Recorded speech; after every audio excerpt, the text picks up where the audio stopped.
Hey guys, Dirt here. Welcome back. Today we're going to be taking a look at a new comic book coming out today, and that is Jericho, Season 4, Issue 1.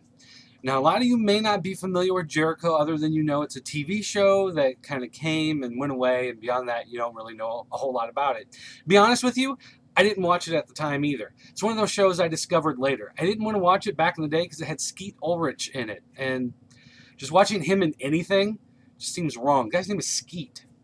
Skeet. Ulrich. Right. So I didn't really watch it back in the day, and it was kind of hard to get into because the first, 3 or 4 episodes are really kind of iffy.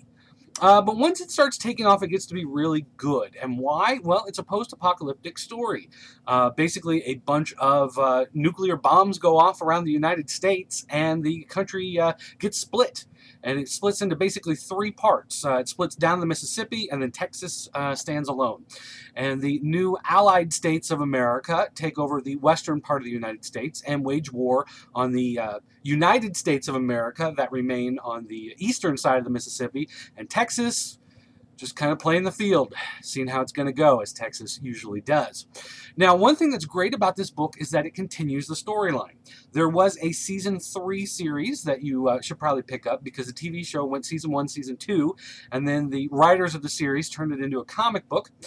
So Season 3 was a lot of fun. They tracked down Joseph Smith, who was the guy responsible basically for coming up with the plan on how to destroy America.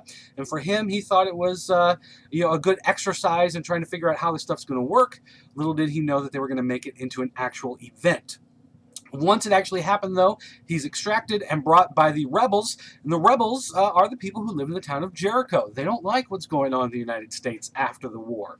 So this issue finds John Smith integrating himself into Jericho. He's got a new identity. He's finding his place in the town. We find how the rest of the townspeople are doing. Some of the things that have happened. Some time has passed since the last series. One of the key things going on, though, is the further political intrigue of the Civil War that's going on in this world.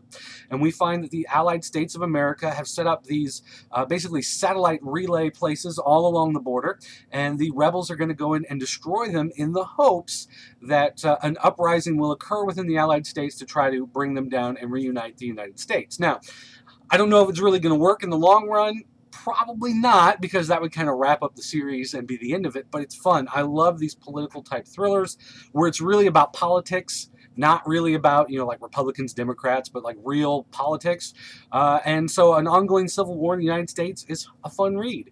Well, fun in, a ghoulish type of way, I guess. But seriously, though, if you haven't read 3, you can go out and pick it up. It's still pretty cheap for most retailers. They've got it in stock.